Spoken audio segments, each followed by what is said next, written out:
할렐루야. 오늘 함께 예배하는 우리 모든 성도들 위해 하나님의 놀라운 은혜가 충만하기를 간절히 축원합니다. 사도행전의 모습을 보면 바울은 결론적인 말씀을 많이 합니다. 6장에서 예루살렘 교회에 대해서 말한 다음 이제 9장에 이르러 유대 나라와 갈릴리와 사마리아 지역에서의 사역이 마무리된 것처럼 결론을 말하고요. 16장에 와서는 아시아에서의 선교 사역이 어느 정도 마무리된 것 같다고 결론을 짓습니다. 한 지역을 마무리 지은 것입니다. 사도행전에 나타난 이와 같은 결론적인 말씀을 보면 성경은 교회의 질만 이야기하지 않습니다. 질적으로 든든히 서가는 동시에 교회가 어떻게 세워질까요? 양적으로도 불어나는 사실을 꼭 지적하고 있음을 보게 돼요. 여러분, 어느 교회는 질이 중요하다고 얘기하고요, 어느 교회는 양이 중요하다고 얘기합니다. 그런데 뭐가 중요할까요? 둘 다 중요한 겁니다. 질적으로 성장하는 교회는 양적으로 성장할 수밖에 없고요, 또 양적으로 성장하려면 질적으로 성장할 수밖에 없음을 보게 돼요. 하나님 나라의 부흥에 있어서 질적인 것과 양적인 것, 내적인 것과 외적인 것은요, 빼놓을 수 없는 두 가지 요소임을 보게 돼요. 질이 좋으면 양이 반드시 따라오게 됩니다. 양이 좋습니까? 질적인 것이 반드시 따라옵니다. 양적으로 전혀 늘어나지 않는데 질만 좋은 교회가 있습니까? 어떻게 보면 그것도 모순된 모습인 것 같아요. 반대의 모습도 마찬가지죠. 여러분, 그렇다면 질이 좋다는 게 무엇을 의미합니까? 사도행전 16장 5절 말씀처럼 믿음이 더 굳건해진다는 말입니다. 5절 말씀 보면 여러 교회가 믿음이 더 굳건해지고 수가 날마다 늘어가니라 라고 말씀하고 있죠. 더 굳건해집니다. 하나님의 진리의 말씀을 전적으로 신뢰하는 성도의 신앙의 도가 약해지지 않고요, 더 튼튼하다는 말입니다. 이거는 하나님의 말씀을 배우고 깨닫는 것이 계속해서 축적되어질 때 일어나는 일임을 보게 돼요. 자연적으로 신앙이 성장해서 그냥 가만히 있는다고 해서 이루어지는 것이 아닙니다. 말씀으로 가득 채우고 말씀으로 충만해질 때 믿음이 굳건해지는 역사가 있다는 겁니다. 오늘 4절 말씀에도 이렇게 말씀합니다. 여러 성으로 다녀갈 때에 예루살렘에 있는 사도와 장로들이 작정한 규례를 그들에게 주어 지키게 하니 라고 말씀합니다. 또 15장 29절에 보면 이렇게 말씀합니다. 우상의 제물과 피와 운명인 것과 음행을 멀리할지니라. 이에 스스로 삼가면 잘 되리라. 평안함을 원하노라 하였더라 라고 말씀합니다. 이 말씀들이 뭘 얘기하겠습니까? 바울이 여러 교회를 다니면서 가르치고 격려할 당시에 이미 예루살렘 총회에서는 몇 가지 중요한 원칙을 정해 놓았습니다. 성경에서는 작정한 규례라고 표현하고 있습니다. 즉 우상의 제물과 피와 목매어 죽인 것은 먹지 말고 음행하지도 말고 등의 몇 가지를 정해놓고요, 지키라고 말을 합니다. 바울이 이방 교회를 다니면서 이 규례를 가르칠 때 이제까지 아무런 가책 없이 먹던 사람들이 갑자기 그것을 실천하려고 하니까 여러분 어떨까요? 어려움이 있었어요. 불편함이 있었다는 겁니다. 그런데 바울은요, 교회에 철저하게 가르쳐 줍니다. 적당히 양보하면서 타협하면서 가르치지 않았어요. 바울은 말씀과 그 규례를 아주 분명하게 가르쳤다는 겁니다. 그런데 놀라운 건 뭘까요? 우리가 뭔가 이렇게 철저하게 하면 자꾸 이렇게 벗어나려고 할 것 같잖아요. 성도들이 잘 안 모일 것 같잖아요. 근데 그렇지 않았어요. 이러한 철저한 가르침에도요, 어떤 일이 일어납니까? 5절 말씀을 보니까 믿음이 더 굳건해지고 수가 날마다 늘어가니라 라고 말씀해요. 수가 늘어났어요. 부흥했어요. 여러분, 이게 어떻게 가능합니까? 하나님의 말씀이 가득해지니까 이게 가능했다는 거예요. 소아시아의 교회들이 부흥하자 이제 바울은 소아시아 북부로 가려는 계획을 세웁니다. 그런데 이 일에 성령님께서 막으시는 겁니다. 우리가 6절, 7절 말씀 오늘 같이 봉독했습니다. 제가 다시 한번 봉독해 보겠습니다. 성령이 아시아에서 말씀을 전하지 못하게 하시거늘 그들이 부르기아와 갈라디아 땅으로 다녀가 무시아 앞에 이르러 비두니아로 가고자 애쓰되 예수의 영이 허락하지 아니하시는지라 이렇게 말씀합니다. 여러분, 성령이 말씀을 전하지 못하게 하시거늘이라고 얘기해요. 왜 그랬을까요? 왜 전도를 못하게 했을까요? 여러분, 이럴 때도 있어요. 그렇죠? 이럴 때도 있어요. 왜 막았을까요? 아마도요, 하나님 보시기에 이제 소아시아는요, 바울이 다니며 전도하지 않아도 교회를 통해서 자연적으로 복음이 퍼져나갈 만큼 성장했던 것 같아요. 그래서 복음이 더 필요한 곳으로 바울을 강제로 이끌어 가신 겁니다.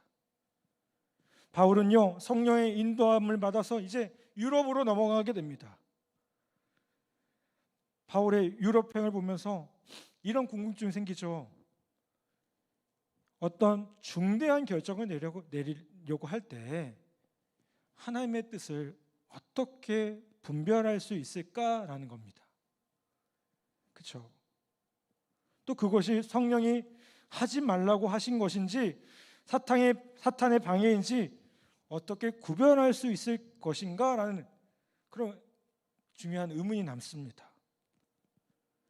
여러분, 바울은 성령이 허락하는 것과 허락하지 않은 것을 구별했고요, 사탄이 회방하는 것도 분명히 알았어요. 데살로니가전서 2장 18절에 보니까 이렇게 말씀합니다. 그러므로 나 바울은 한 번, 두 번 너희에게 가고자 하였으나 사탄이 우리를 막았도다 라고 말씀해요. 또 사도행전 21장에서 보면 예루살렘에 올라갈 때도 마찬가지였습니다. 바울의 내면에서는 성령님께서 예루살렘으로 가라라고 가르쳐 주시는데 성령의 감동을 받은 형제들은요, 거기 가면 결박당하고 이방인의 손에 넘겨질 테니 가지 말라고 울고불고 난리를 칩니다. 바울은 그들의 말을 듣지 않고요, 죽을 각오를 하고 가겠다고 고집하죠. 여러분, 사실 우리가 사탄의 방해, 회방이라는 것은요, 어떻습니까? 우리가 눈치채기 생각보다 쉽습니다. 눈치채기 쉬워요. 사탄은요, 주로 어떻게 할까요? 외부적인 상황을 통해서 자꾸 방해해요. 내면에 성령께서 인도하시는 확신과 평안이 있는데 외적으로 뭔가 자꾸 가로막는 일이나 방대하는 목소리가 있을 수도 있어요. 그럼 그거 뭘까요? 사탄의 역사예요. 사탄이 그렇게 역사해요. 기도하고 말씀 가운데 거하는 사람이라면요, 그 확신 가운데 있다면 여러분, 이건 어떻게 합니까? 금방 알 수가 있다는 거예요. 그렇지 않겠습니까? 내가 기도하면서 말씀으로 충만해져서 분명히 이게 성령께서 하시는 일이라는 것을 분명히 깨달으면 무엇이 문제가 되겠습니까? 방해하는 외적인 그 모든 것은 뭐예요? 이거 사탄의 역사구나, 사탄이 막으시는구나 라는 걸 분명하게 깨달을 수 있다는 겁니다. 근데 어려운 게 있죠. 반대로 성령께서 막으실 때가 있거든요. 오늘 바울의 모습을 보면 소아시아의 북부로 가서 전도하겠다는 계획은요, 나쁜 것이 아닙니다. 그렇지 않습니까? 이 전도하는 게 나쁜 겁니까? 아니잖아요. 그렇죠? 복음을 모르는 곳에 가서 전도하는 건요, 하나님의 뜻에 합당한 일이기 때문에 이게 나쁜 것이 아닙니다. 그런데 마음에 어떤 마음이 들어요? 확신이 서지도 않고요, 평안이 없기도 하고요, 노력을 해도요 도무지 결과가 신통하지 않을 때가 있어요. 그럴 때는 100%는 아니지만 다시 한번 기도해 보셨으면 좋겠어요. 여러분, 우리 내면의 평안은 누가 주시는 거예요? 하나님께서 주셔요. 아멘. 우리가 어떤 일을 작정하고 기도합니까? 여러분, 그 모든 일들을 하나님께서 인도하시고 계신다면 우리의 마음 가운데 평안함이 들 수밖에 없어요. 빌립보서에서도 분명히 얘기하잖아요. 아무것도 염려하지 말고 다만 모든 일에 기도와 간구로 하나님께 감사함을 하나님께 아뢰라. 그러면 모든 지각에 뛰어난 그리스도의 평강이 너희 마음과 생각을 지키시리라. 아멘. 우리가 기도와 간구로 하나님께 감사함을 아뢰면 우리 마음 가운데 무엇이 주어진다고요? 하나님 평안이 주셔요. 평안함이 있어요. 그런데 어떤 건요, 기도했는데 자꾸 불편해요. 이 평안함이 깨져요.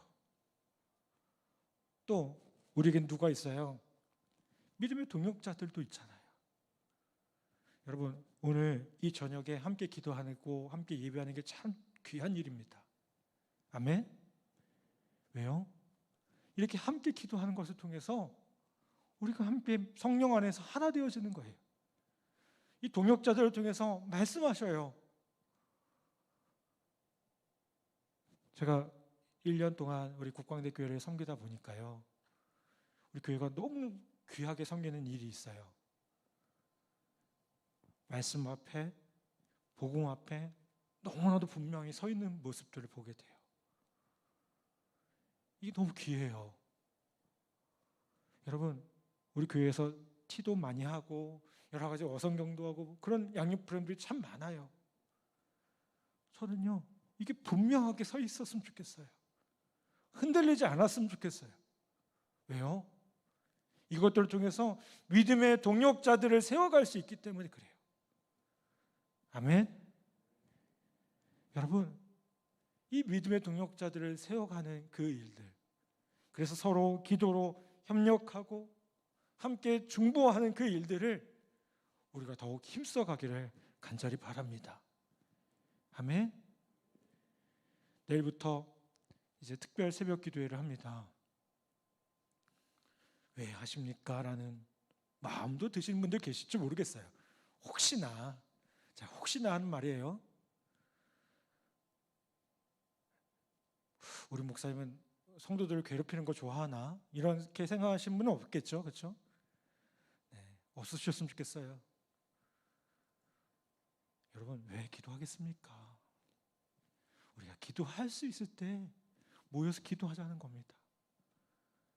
기도할 수 있을 때 우리가 얼마나 그 어렵게 코로나 시기들을 겪어왔습니까? 그때는 모이기조차 어려웠어요.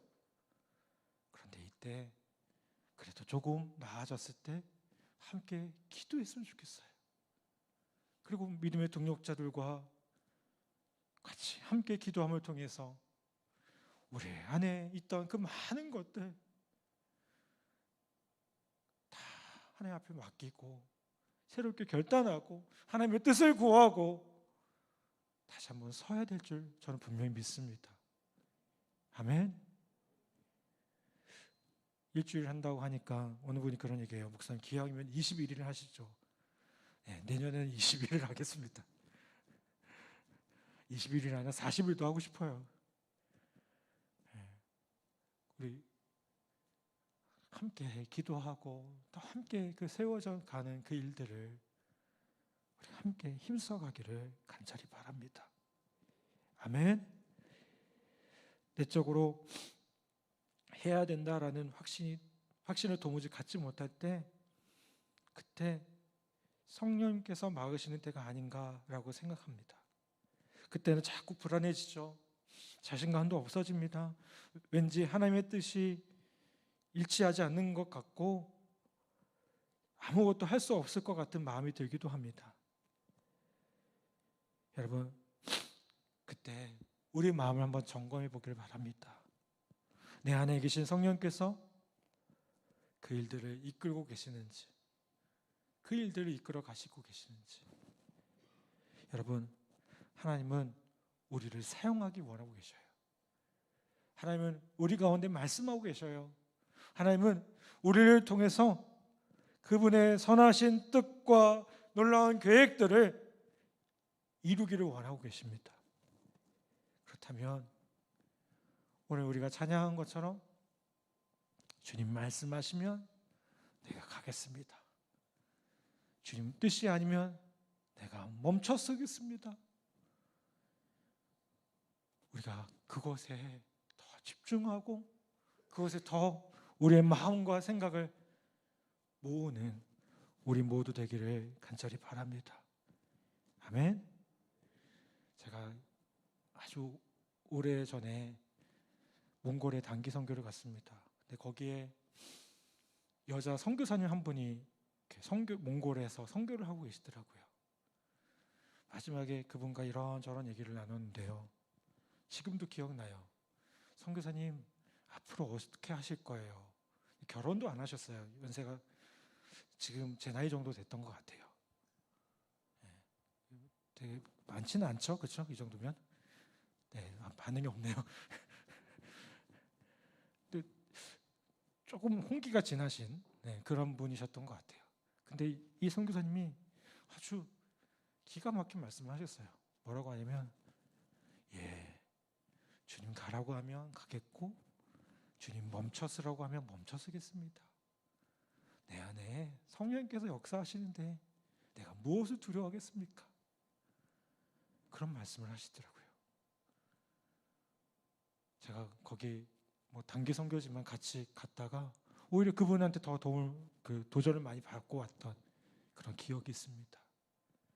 여러분, 우리가 매 순간순간 그런 모습 아닙니까?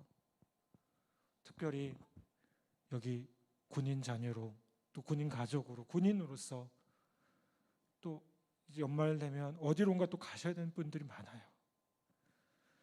아까도 이제 예배 시작하기 전에 집사님 몇 분하고 그런 얘기를 했는데, 어딜 간다, 그곳이 어떠냐, 이런 얘기 막 했어요.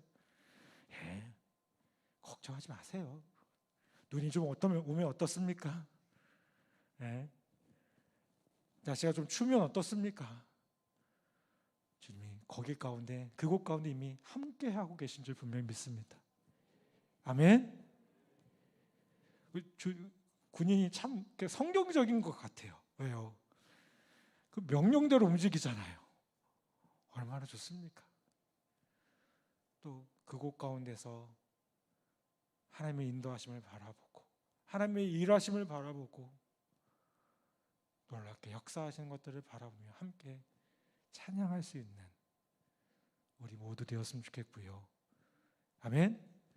또 우리 교회가 저는 참 멋있는 게 또 파송 선교사라는 제도가 있어요. 그래서 같이 또 기도하고 중보하고 또 돕고, 우리 그런 모습을 통해서 우리 국광대 교회가 또 성도들이 더욱 하나 되어지고 하나님의 역사를 감당하는 저와 여러분 모두 되기를 간절히 바랍니다. 여러분 잘 아는 것처럼 순종이 뭐보다 나아요? 제사보다 낫습니다. 주님 말씀하심에 순종하며 나아가는, 그리고 그 순종의 열매로 주님께 영광 돌리는 저와 여러분 모두 되기를 간절히 축복합니다. 아멘.